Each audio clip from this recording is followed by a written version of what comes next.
Jesus said that the gospel of the kingdom shall be preached, this is what he really meant. Number one, the kingdom is made up of a ruler. So when you preach the gospel of the kingdom, it emphasizes on a king. Number two, what does the gospel of the kingdom entail? When you talk about a ruler, this is what it means. A kingdom is ruled by a monarch who holds supreme authority. So when the Bible says go into the world and preach the gospel of the kingdom, you must first know the monarch. Look at your neighbor and tell your neighbor, the monarch. God is not a politician, so tears will not change. You can't bribe him. The way I see many people in church, tap, sow seed, those things are not wrong. But I need you to know you can't bribe God. God is a monarch.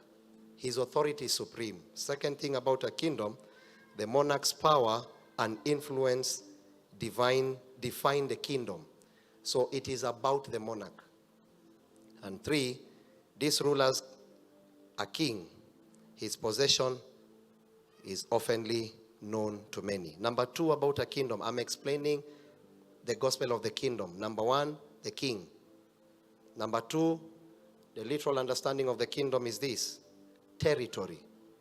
If we will not take territory for Jesus, we do not preach the kingdom. A lot of believers are caught up in church, only thinking that, we've been given the seventh day, which is actually Sunday for some. We only rule on the seventh day, and actually I realize there is no traffic coming to church. So that tells us we are doing a poor job. Until your territory knows Jesus, we have not preached the gospel of the kingdom. And this is what a territory is defined as. This area can be a single country or a large territory with varying degrees of control. Number two, a kingdom has a specific geographical area. That's why Jesus said, my kingdom is not of this world. So the gospel of the kingdom, number one, is about who? A ruler.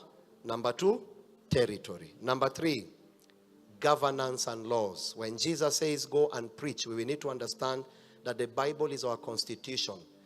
The Bible is not a religious book. It is a book on governance, and it carries a lot of laws. So this is what it entails. The monarch often plays a role in creating and enforcing these laws. We cannot choose that male and male can marry. We cannot choose that female and female can marry. We did not create the laws. And so in the gospel of the kingdom, it is about governance. Tell your neighbor, governance and laws. So we have three things. Number one, ruler. Number two, territory.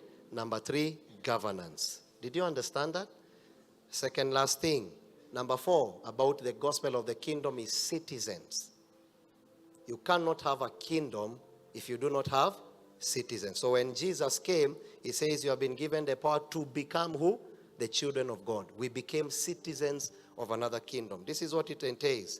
Citizenship is often tied to the territory and the monarch's authority. Two, a kingdom consists of people who are subject to the monarch's rule and law. And the last thing, so we have how many things now?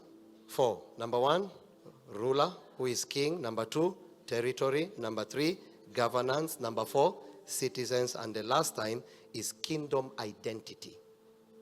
This is what it means.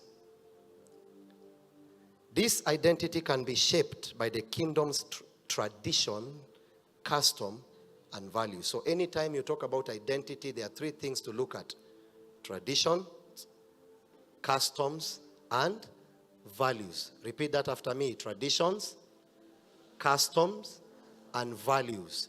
There is values that we tend to maintain as believers. So the next time you say you are preaching the gospel of the kingdom, do you know the king?